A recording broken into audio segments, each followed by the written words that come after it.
I want to thank you all for being here in spite of our rather dreary weather today. Not always the most fun to leave the warmth of the dorms and the library to trek over here. So I very much appreciate your being here. I'd also like to thank members of the community that I'm seeing here that have joined us. It's always really a great delight when this series has the broader community outreach and support. Our next event is next Tuesday, and we will be shifting gears yet again and approaching water from a very different disciplinary standpoint, that of the engineering, technology, and planning necessary for running the urban water infrastructure of big nations. We're having an engineer, David Sedlak, who's written a book called Water 4.0, who is going to come and talk to us about how we need to think about what's next for big mega cities and how they provide drinking water and deal with sewage. So that is not the note I wanted to start my introduction of Dolly on, but let's see. So I do keep forgetting to introduce myself by name, and I apologize for that. I'm Ellen Arnold, and I'm, as many of you know, I'm a medieval historian here at Ohio Wesleyan. As some of you might, what some of you might not know is that my specialty within medieval history is environmental history, which makes me a medieval environmental historian, or as I like to refer to it, an academic platypus. I'm a little bit of every different genre, and there's not very many of me. Some people also think I'm imaginary.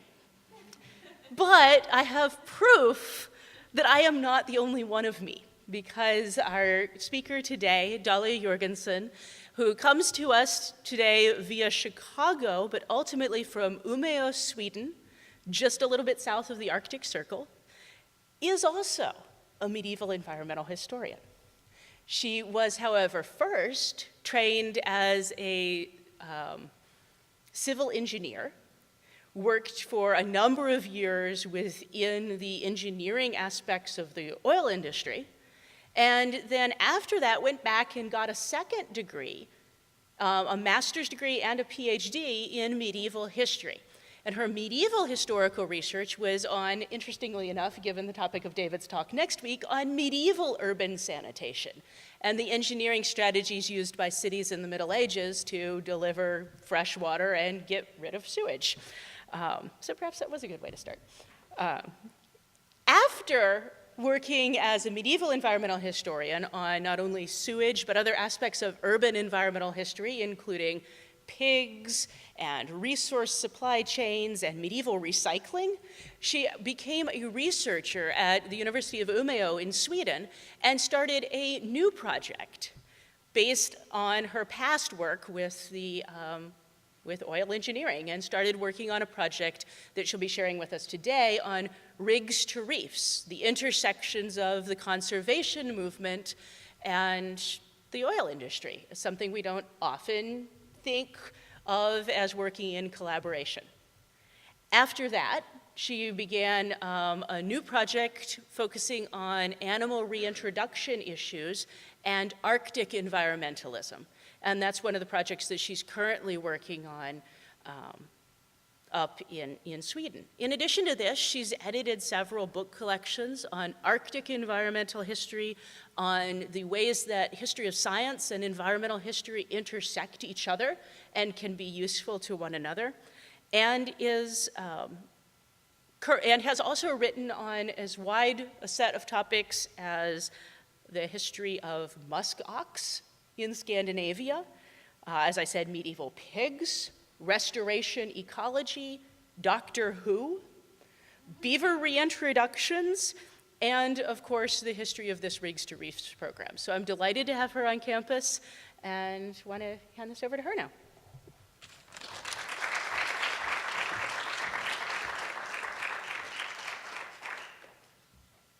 Thank you very much, Ellen.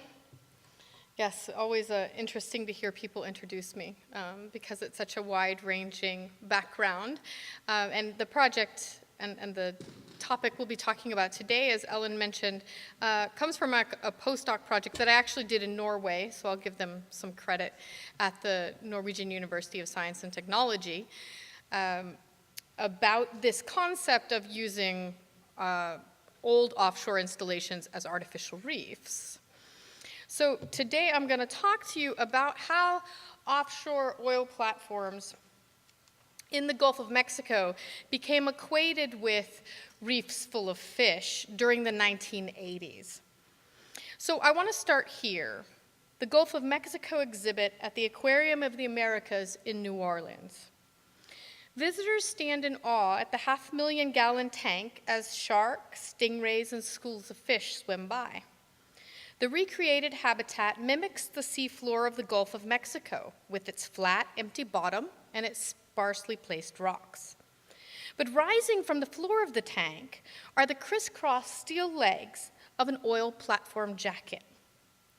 The barnacle-encrusted steel structure breaks up the otherwise sparse habitat with only a few rocks on a sandy bottom.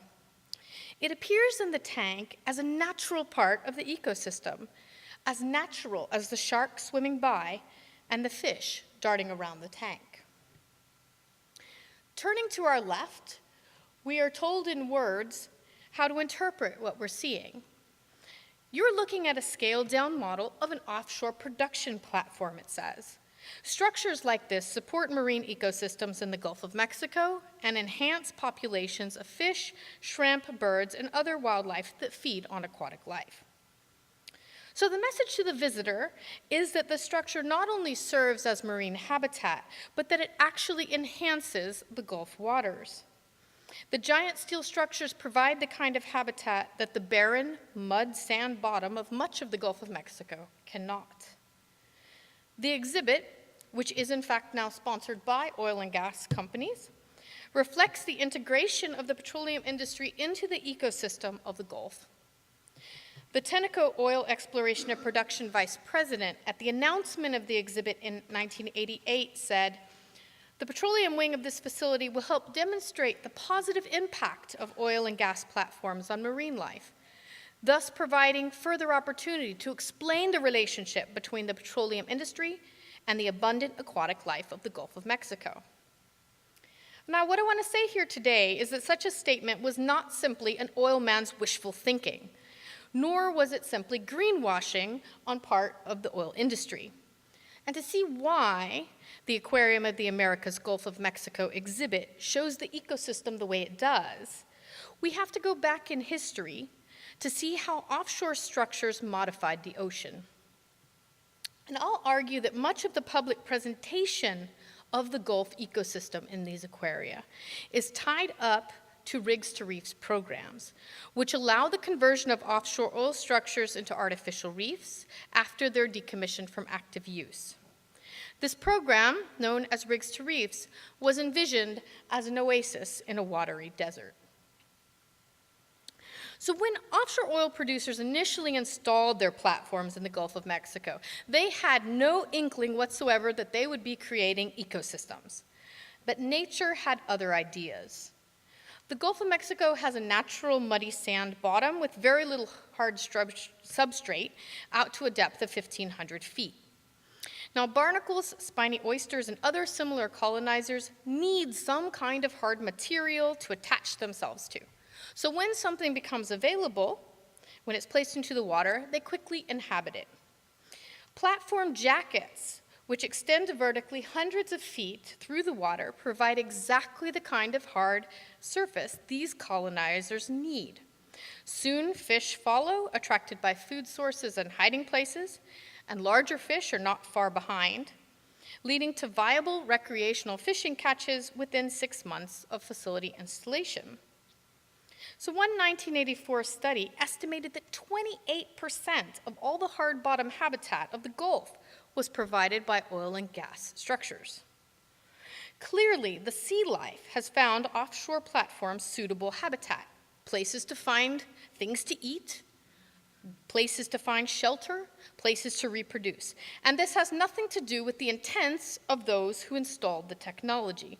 In fact, the oil and gas industry doesn't like these attaching organisms on their structures, and they removed them regularly. So one journalist characterized the presence of fish around the platforms as lagniappe, a bonus, which had cost nothing in Louisiana's Cajun French tradition. Because although the oil companies had not intended to create homes for fish with their platforms, they had done so. Recreational fishermen in Texas and Louisiana appeared to have discovered early on that fish liked to congregate around these facilities. So the fishermen tied fishing boats to the platforms in order to increase their catches. A 1977 study on boating patterns in the Houston-Galveston area of Texas showed that half of all fishing trips in the Gulf were made to platforms. And according to Charles Watson of the Coastal Fisheries Institute in 1985, oil rig fishing had become a way of life in Louisiana. And this was indeed the case. Now, since the late 1950s, American recreational fishermen had been clamoring for artificial reefs to improve their catches. Anything and everything had been used. Junkyards of auto bodies and later subway cars formed reefs in the Chesapeake Bay and off Texas and Alabama coasts. Tires created fish habitat off Atlantic Beach and in Florida. World War II boats were scuttled to make reefs throughout the U.S. on the eastern seaboard. In 1984, Congress passed the National Fishing Enhancement Act, which mandated a national plan specifically for siting and developing artificial reefs of this kind.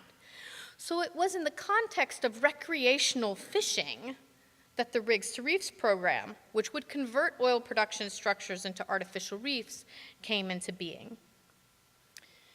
Now, by 1983, there were over 4,000 offshore structures installed in the Gulf of Mexico.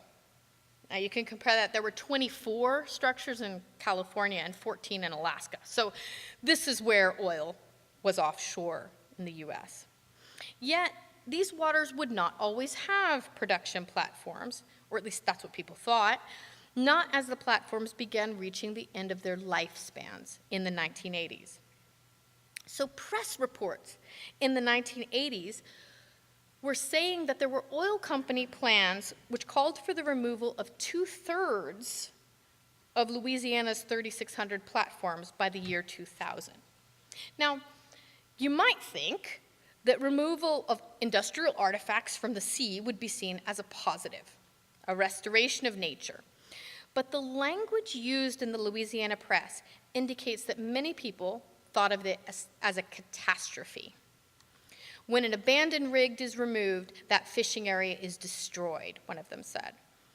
If the oil platforms go, so will the fish. Louisiana is fast losing one of its greatest unnatural resources, an extraordinary loss of very valuable fish habitat.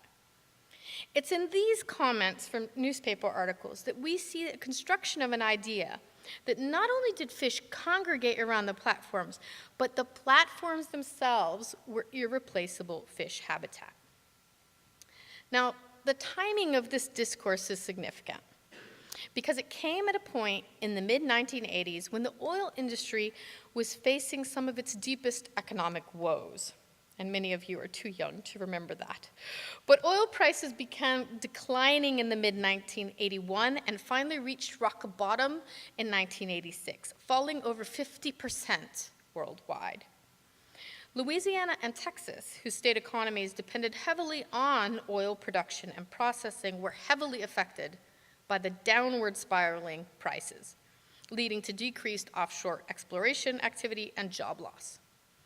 So it's no wonder then that the discourse of rigs as valuable fishing areas emerged at this time, because the residents were seeing an alarming decline in the oil industry, and they didn't want it repeated in the fishing industry. Fish catches in Louisiana account for 1/4 of U.S. seafood production. So in constructing offshore oil platforms as vital fish habitat, the discourse turned these technological artifacts into part of nature. Now, at the same time, at the end of the 1970s, the Bureau of Land Management, which at that time was the lead agency responsible for offshore leases, was required to prepare environmental impact statements, and this was the first time that had been required in the US.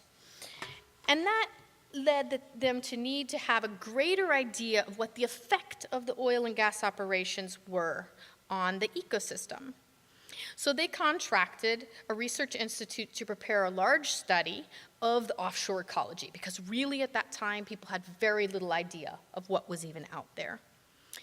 The resulting study described Louisiana's offshore platforms as artificial reefs, which have apparently expanded the available habitat for numerous fish and invertebrate species that are dependent on hard banks as habitat. The study identified several species which had previously not been documented in the central Gulf waters or were thought only to occur on natural reefs, leading to the conclusion that the platforms were contributing to the overall diversity of the outer continental shelf. Thus, when fishing resources were threatened, a Rigs to Reefs program that would formalize methods of keeping these structures, turning them into artificial reefs, came into being.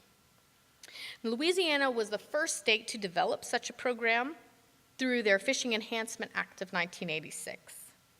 And under the plan, the artificial reef sites would be chosen to avoid areas currently utilized for trawling or shipping lanes, would factor in fishing accessibility, because recreational fishermen can't go that far offshore, as well as oil company preferences, so not making reefs where they would want to later drill for oil. The program would pay for itself because oil companies would donate half of their cost savings realized by not having to completely remove and dismantle the rig. So in this case, Louisiana set it up where the structure doesn't stay in place when it's finished. So we're talking about the oil installation. It's no longer going to produce oil. You take the top part away and you take it to shore, but the steel legs that are there, don't leave them where they're standing, but instead you take them to a designated reef location where you accumulate a bunch of structures to make this big reef complex.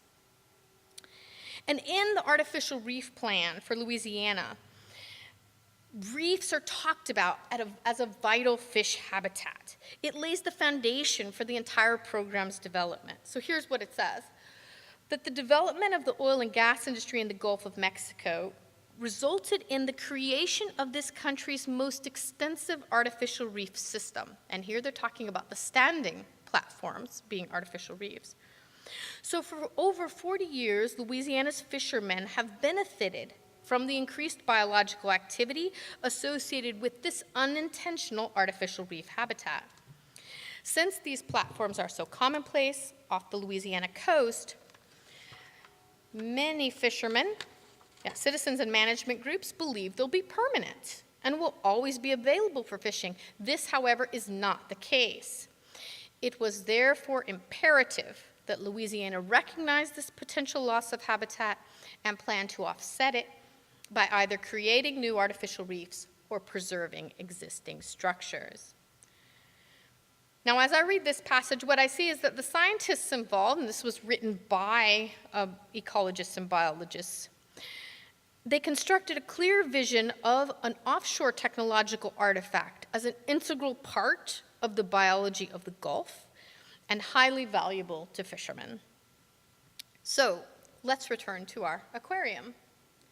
The Gulf of Mexico exhibit that opened in 1990 at the Aquarium of the Americas reflected the developments on this Rigs to Reefs front. It includes scaled-down versions of the offshore jacket as a major component of the tank habitat, with explanatory text reinforcing the integral nature of these steel structures.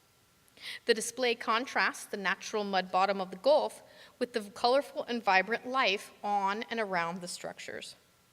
And this aquarium is not alone. I visited many such facilities in the Gulf region, and they all display the Gulf ecosystem in similar ways. So I'll take you on a brief tour of some of them. In Corpus Christi, Texas, the Islands of Steel exhibit, the largest one at the nonprofit Texas State Aquarium at 125,000 gallons, shows visitors a very similar view of Gulf aquatic life. It opened the same year as the one in New Orleans in 1990, and the exhibit features the steel leg jackets extending through the vertical space of the tank, numerous offshore species like nurse sharks, moray eels, amberjack, tarpon, and grouper. These islands of steel, as it's called, are like aquariums without walls, as one interpretive text puts it. Pictures show close-up of small flora and fauna that grow on the steel legs out in the Gulf. Barnacles, oysters, hydroids, algae, sponges, they all make an appearance in full color. The sea life photos appear side by side with images of production platforms above the water and dramatic views of the legs below. So these colorful close-ups juxtapose the steel structures of the oil industry with the bountiful nature. Not only do the exhibits show the oil structures as part of the habitat, accompanying texts highlights the legislation specific to rigs to reefs. So this one's back at the Aquarium of the Americas, where it says production platforms were never meant to be permanent structures. Laws require that they be taken away when their wells run dry, but platforms create underwater habitats for marine life and good fishing that are lost when the platforms are removed. In 1987, Louisiana started the Artificial Reef Program, which allows some platforms to be sunk in selected spots where they continue to support marine life communities. Now, the Sea Center Texas, which is owned by the Texas Parks and Wildlife Department and opened in 1996, is even more explicit about the regulatory framework of the exhibit. There, they have a 5,000-gallon tank dedicated to petroleum structures as artificial reefs, and there's a bronze commemorative plaque on the side of the tank. And on that plaque, it talks about the Texas Artificial Reef Program, the 71st Legislature, and the Texas Artificial Reef Act of 1989, and that the important legislation was authored by Senator Buster Brown of Lake Jackson.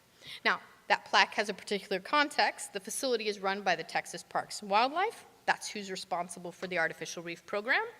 And the facility happens to be located in Lake Jackson, the home of the author of the bill. So in this context, it makes perfect sense to highlight the Artificial Reef Program next to a tank with steel oil rig legs. The Downtown Aquarium in Houston likewise features a Gulf tank. And in this case, a placard next to the tank explains that more than 200 platforms no longer in use have given rise to rich communities that have boosted the sports fishing industry as well as the field of aquaculture. Now, the connection here to aquaculture is particularly interesting because the aquarium is owned by the restaurant-based corporation Landry's Restaurants, and it's co-located with a seafood restaurant. At the Albuquerque Biopark Aquarium, owned by the city of Albuquerque in New Mexico, instead of incorporating the structure into a tank, the designers chose to make a separate display using a replica jacket section. So the visitor walks through the legs, and one small tank of tropical fish is attached to a leg at eye level to show the colorful life around the legs. Now, these displays, I will argue, are reflecting three dominant themes that appear in the language surrounding this naturalization of technology into the ocean ecosystem. That rigs to reef structures increase the availability of species preferred by fishermen, that the structures improve upon nature as an oasis, and the structures create unique and even endangered ecosystems. None of these was a given outcome of the Rigs to Reefs program. Rather, I would say that these discourses are what created the Rigs to Reefs program. They established the reason for it and its benefits.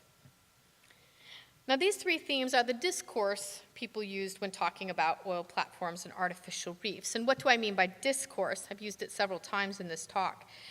It rests on the premise that language constructs phenomenon rather than simply revealing them.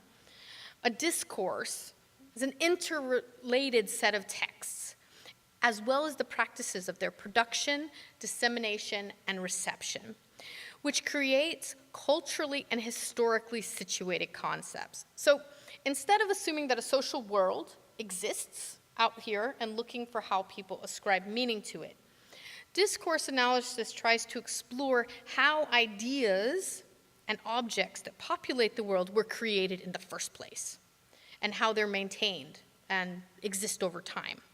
So the three discursive themes, then, that create and maintain the rigs to reefs idea are what I'll go to now. And the first of these is sought-after species. Because from the onset, rigs to reefs plans emphasize that the creation of habitats is intended to enhance fishing opportunities, per the National Fishing Enhancement Act of 1984. And that particular act is not just habitat for any ocean-faring species, but rather fishing by humans. So this goal is evident in the way that newspapers and companies presented the Rigs to Reefs projects. So for example, the lifelong fisherman and fishing correspondent for the local paper Baton Rouge Advocate stressed that recreational catches available at converted rigs, quote, "The reef sites will be publicized and fishermen may go to fishing. Red snapper, grouper, king mackerel, amberjack, lemonfish, barracuda, and a host of other small fish will quickly gravitate to the reef habitat." And it's these type of fish that we see listed here with the Texas State Aquarium, where it's those types of recreational fish that are of interest.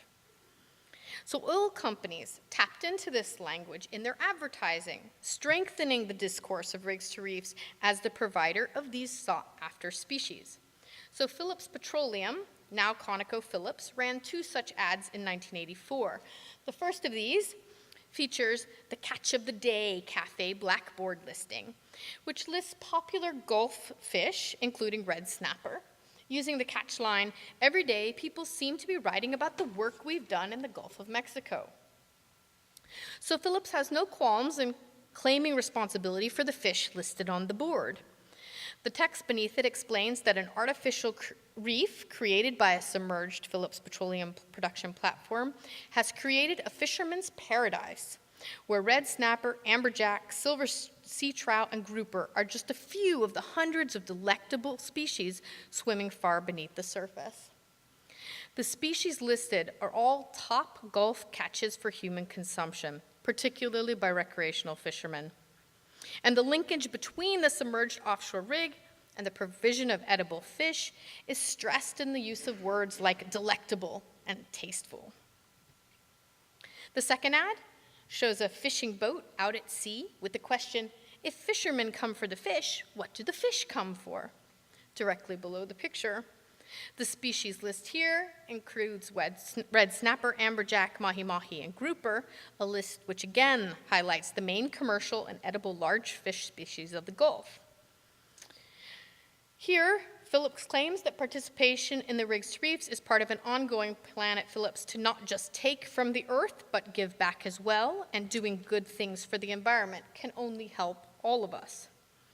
So Phillips is participating in this discourse of environmental benefit to the Gulf based on boosting populations of a particular kind of fish, large edible fish.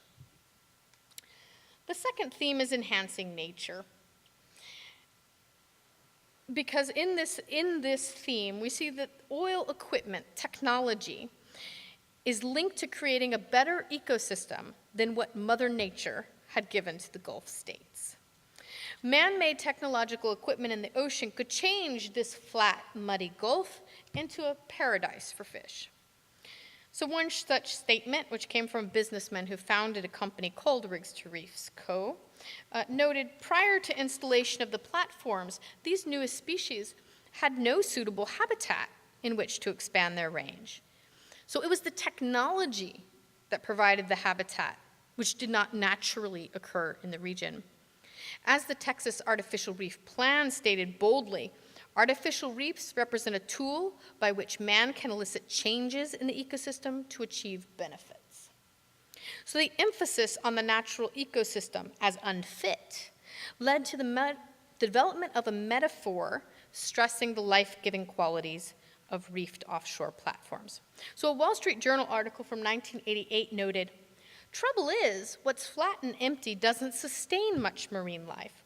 Fisheries experts portray such bottoms as underwater deserts. Shipwrecks, oil rigs, and other man-made habitats quickly become oases in such surroundings. And this oases metaphor gets picked up by many, many people talking about rigs to reefs.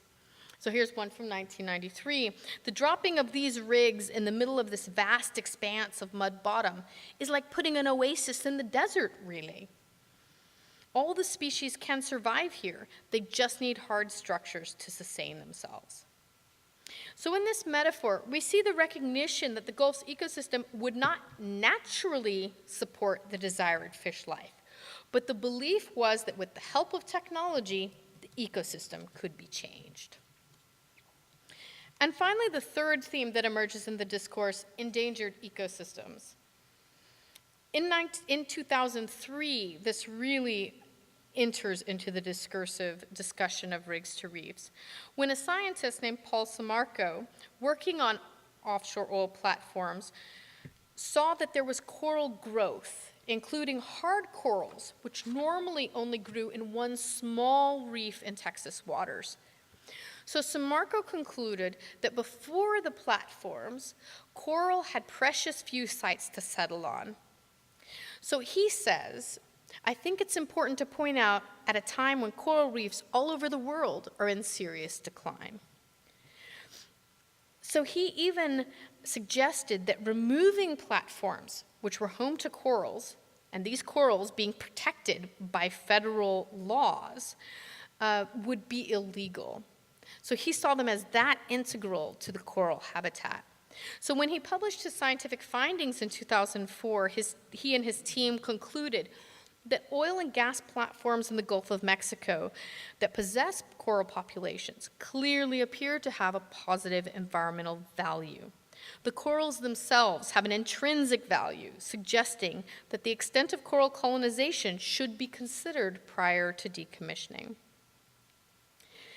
He argued that we're responsible for maintaining these new coral communities, even though we didn't intend for them to be there. Once they are, we need to take care of them. He said, once a rig is moved in any way, an entire ecosystem is gone. We've created these ecosystems. Now it's up to us to keep them alive, because removing old rigs is pulling the plug on many of the Gulf of Mexico's rare and important marine species. So under this theme of endangered ecosystems, arguments in favor of rigs to reefs went beyond the value of fish habitat to fishermen, and here laid stress on the value of the ecosystem outside of direct human exploitation. This discourse thread was the last to develop, and I think it's going to pose some really interesting things in the future as we think about corals and the problems that corals are currently experiencing, and could be one that we see invoked more in rigs to reefs. So looking at the Rigs to Reefs program in the Gulf of Mexico, we see that the main actors, policymakers, scientists, oil industry representatives, and fishermen, all constructed a particular vision of the Gulf ecosystem. They consistently cited the creation and maintenance of fishing places for recreationally and commercially valuable species, such as amberjack and red snapper, as the most important reason for a Rigs to Reefs program. The presence of offshore technological infrastructure created oases. This made the goal possible of ecosystem enhancement. Old oil equipment could turn vast expanse of mud into a thriving reef, even one that supported endangered hard corals.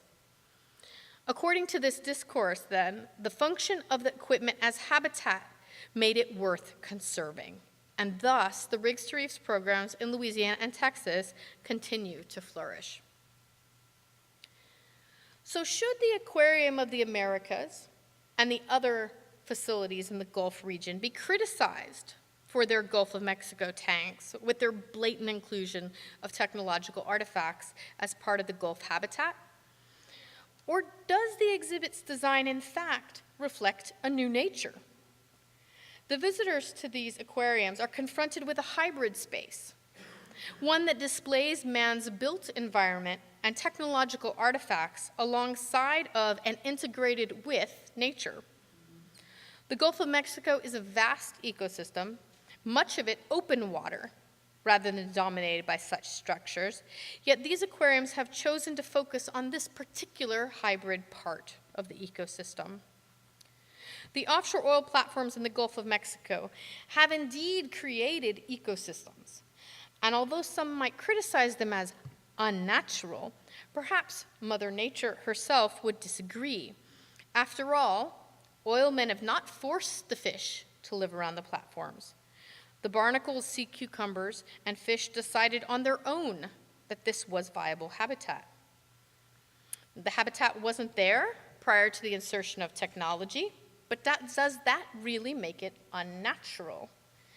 The answer to this question certainly depends on how the discourse of natural and unnatural, natural and artificial, continues to be constructed in the future, both by historians like myself and you as the public and future, potentially historians, as we look at these oases in a watery desert.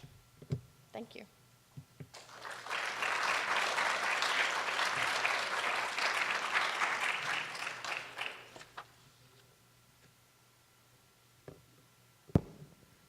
Thank you so much, Dolly.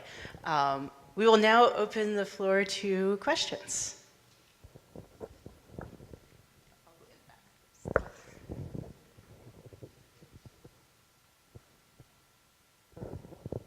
I was just wondering, I know like steel isn't the most corrosive metal.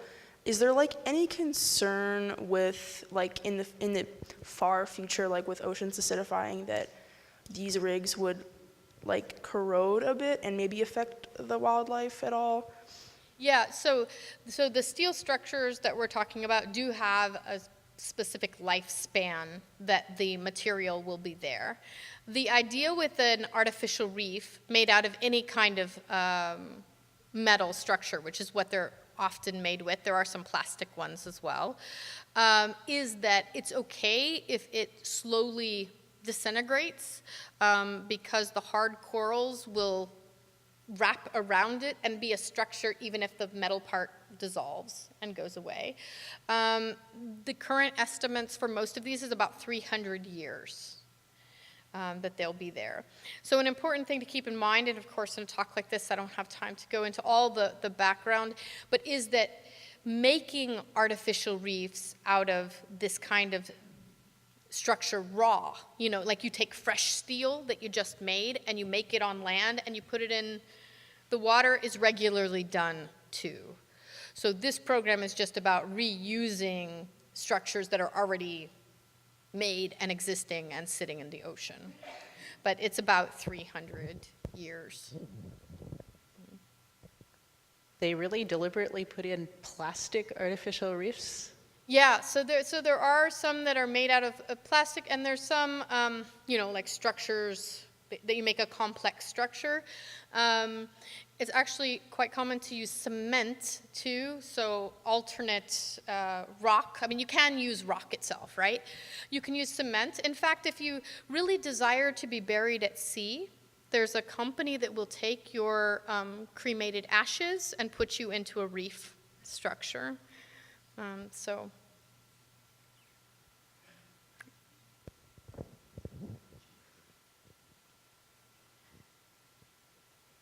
Not to talk about death or something, but if you want to give back to the ocean, I guess. Hi, I was just wondering what the biggest kind of arguments against the artificial reefs are, because they're. Well, so what's interesting is that in the Gulf of Mexico, there was not actually a very strong protest at all. In fact, all of the environmental organizations were for the development of the Rick's Reefs program. The people that I talked to, interviewing currently and who'd previously worked on the program in Louisiana and Texas, indicated that they have to beg the oil companies to give them structures because they want more of them.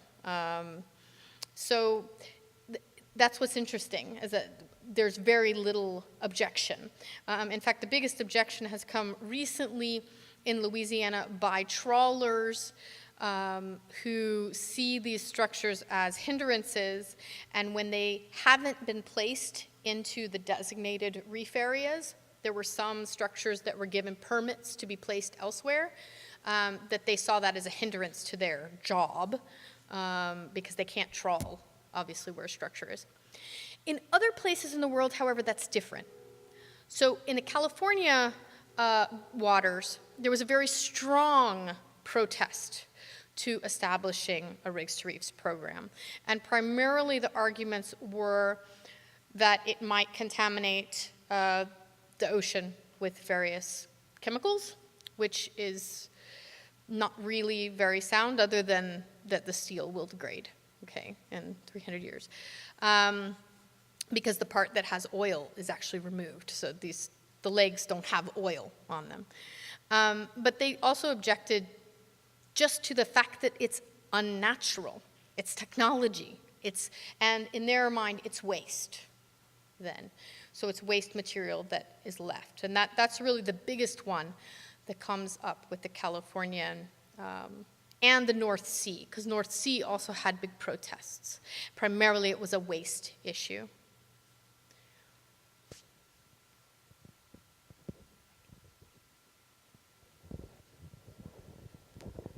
Thanks very much. I had two questions. One specific to Louisiana, which is, was there any effect on this whole program from the kind of Deepwater Horizon kind of problems and this sort of thing, and the broader, I suppose, broader concerns about the oil industry and what it's doing in the region?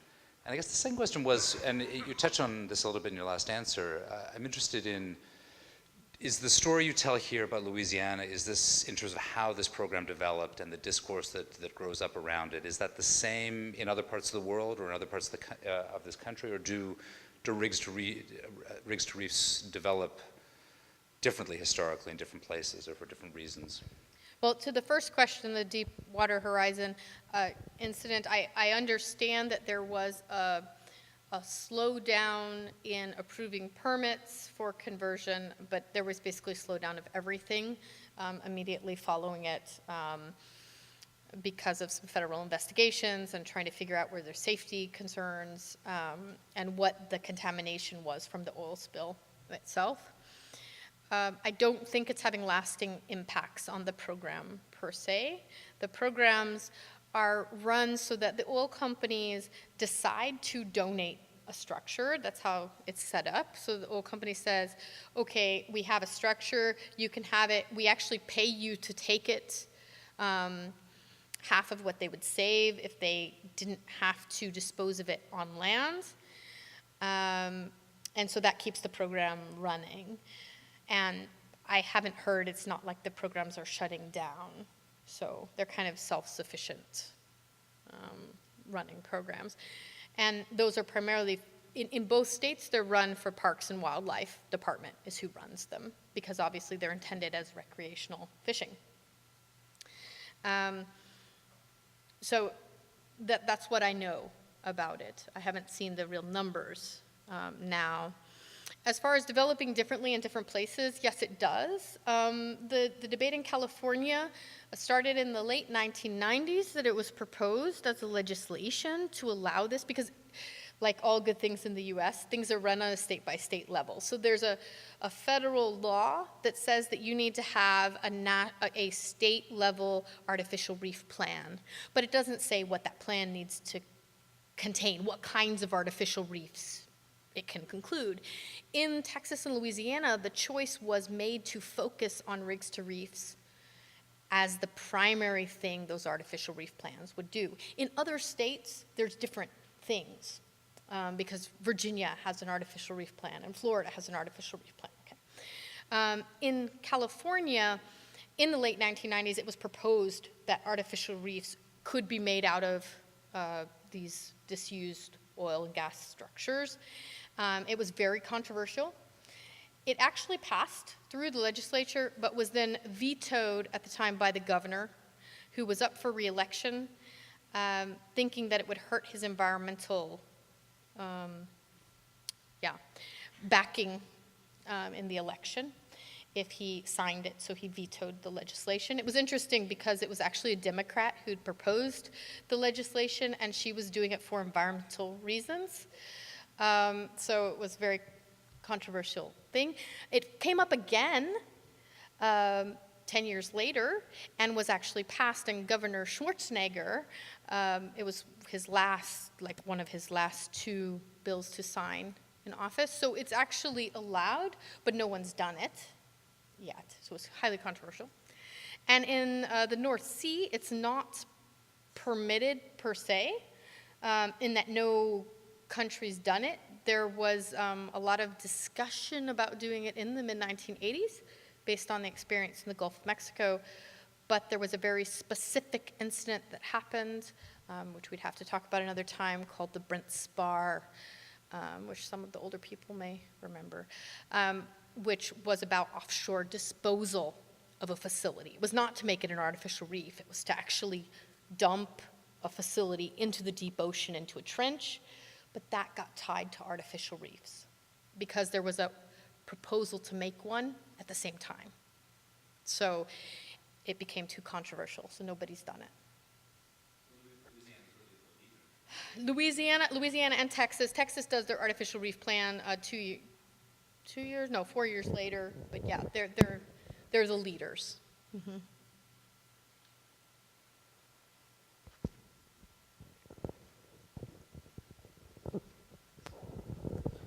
I had a question about the has anybody done any research on the effects of, say, these fish as invasive species, and then potentially outcompeting for resources for the native species that live in this desert?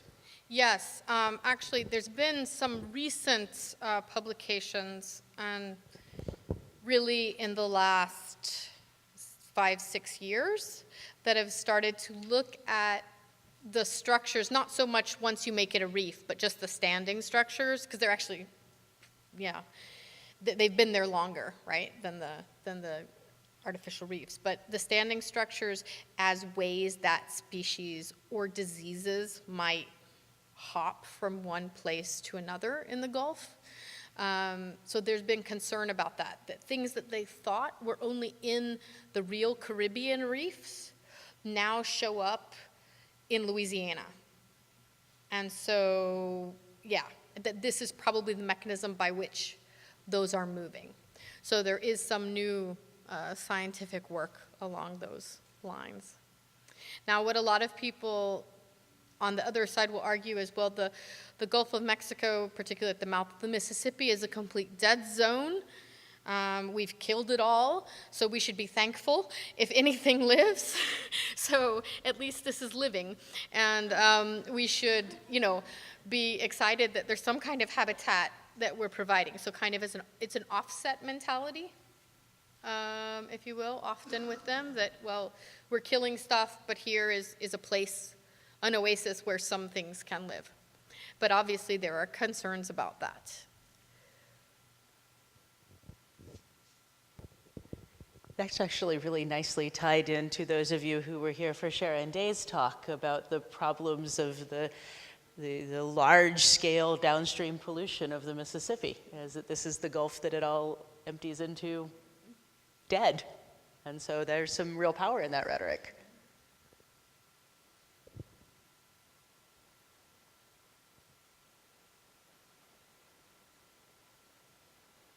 It is interesting, I guess, from a exhibit standpoint. I showed you all these exhibits in the Gulf of Mexico.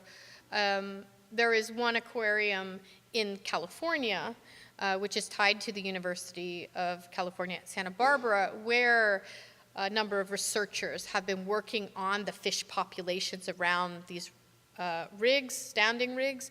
They also have a similar display where they have images of divers that are looking at all the fish and the corals and everything. So it's clearly seen as a positive in that one place.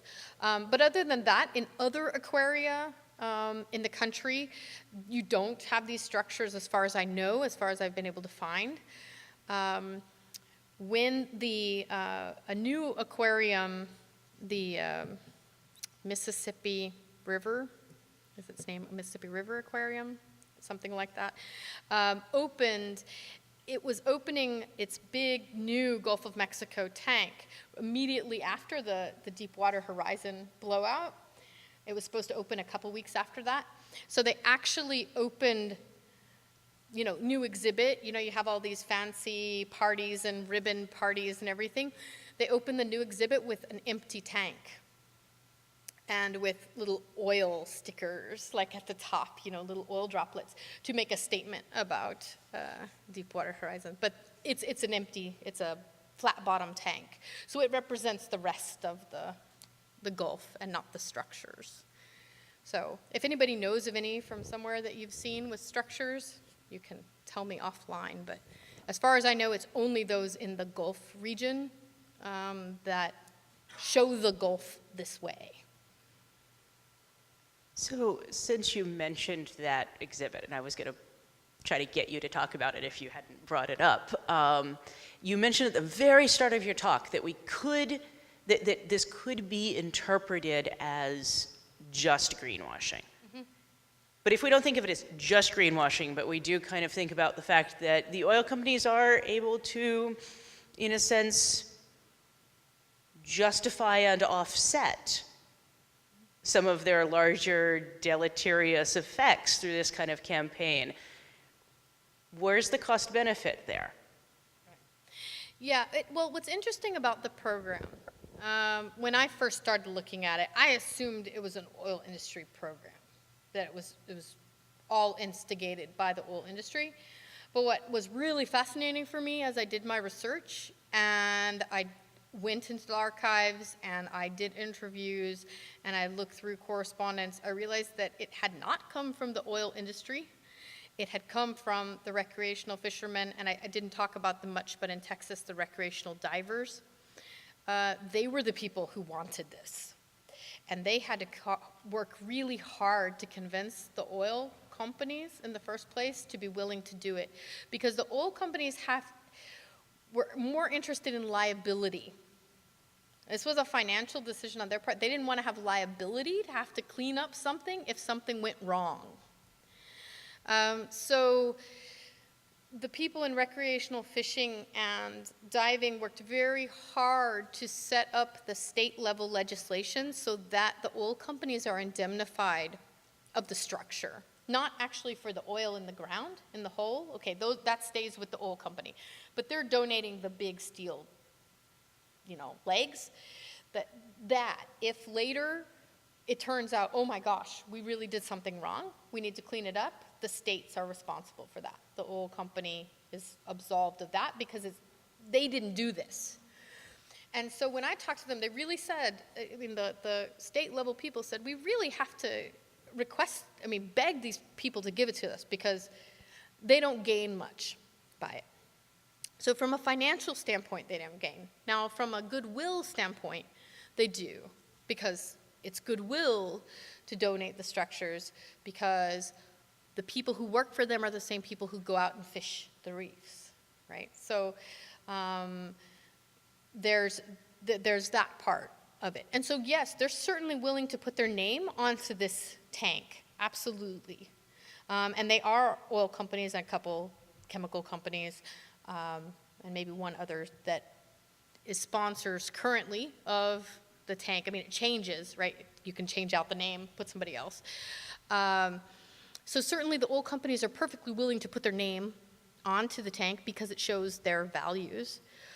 But in my research, I found that it really wasn't them who pushed this program. But they were perfectly happy to support it when it, met their goals too. Accidental environmental good. Yeah, absolutely. I think that's a good way to say it. Accidental environmentalism, absolutely. And I wouldn't have assumed that from the beginning. But that's what I found. And that brings us in some ways full circle to some of the points that we started the series with Donovan Hone talking about all these things that he set out thinking he would find, and very few of them being true, and finding out all of these other things along the way instead. And I hope that this has been another stage in sort of us realizing that what we expected to hear about water and its role in society and society's role in protecting, polluting, reshaping, adapting to water is also coming up with things that we didn't expect to hear and expect to find. I want to thank you all again for being here on this sort of gray and watery night. And I look forward to seeing you at future events. I do just want to make one more connection, and I feel a little trepidatious making this because some things might have just gone wrong with a distribution company. But should everything still work out as planned, our second film that's part of this Sagan series is oddly connected to some of the things that Dolly's been talking about, in that it is a film on water. It's called Watermark, and it's an art film done by, it's the first film produced by a famous Canadian photographer, Ed Bertinsky, who rose to international prominence with a very powerful series. And if any of these images caught your eye tonight, I would encourage you to go look him up online.